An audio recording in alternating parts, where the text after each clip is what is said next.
ভালোবাসলে পরিবারের বিরুদ্ধেও যেতে হয়। হ্যাঁ, এটা স্বার্থপরতা নয়।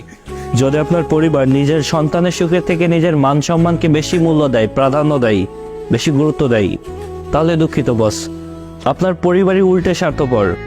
নিজের জন্য বাঁচতে শিখুন, তো অন্যকে খুশি করার জন্য নয়। আর ঠিক তা না হলে দেখবেন আজ থেকে 60 বছর পরে একা একটা অন্ধকার রুমে বসে বসে ভাববেন, নিজের জন্য আর বাঁচলাম কোথায়। বিয়ের আগে পরিবারের জন্য, আর বিয়ের পরে নতুন একটা পরিবারের জন্য, নতুন একটা পরিবারের মানুষের মন জুগিয়ে চলার জন্য। ভালোবাসলে না, লড়াই করতে জানতে হয়। আর এই লড়াই করার সাহসটা যদি আপনার মধ্যে না থাকে, দয়া করে কাউকে ভালোবাসবেন না। আচ্ছা, এখন আপনার মনে হয় যে আমার পরিবার আমাকে ছোট থেকে বড় করেছে, এখন তাদের বিরুদ্ধে গিয়ে যদি আমি সেই প্রিয় মানুষটাকে বেছে নেই, তাহলে কখনোই আমি সুখী হব না।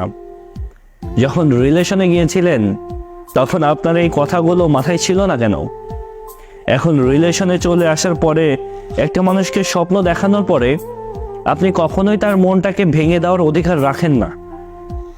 আপনি তাকে ভালোবাসার প্রতিশ্রুতি দিয়েছেন, কিন্তু শেষ পর্যায়ে এসে পরিবারের অজুহাত দেখিয়ে আপনার প্রিয় মানুষটাকে বাজেভাবে ছেড়ে দিলেন। এটাই কি ভালোবাসা? আমার কাছে এটা না ভালোবাসা মনে হয় না, বিশ্বাস করেন। কারণ আমার কাছে মনে হয় ভালোবাসলে লড়াই করতে জানতে হয়। সেই মানুষটাকে আমার পেতেই হবে, হাসিল করে নিতে হবে।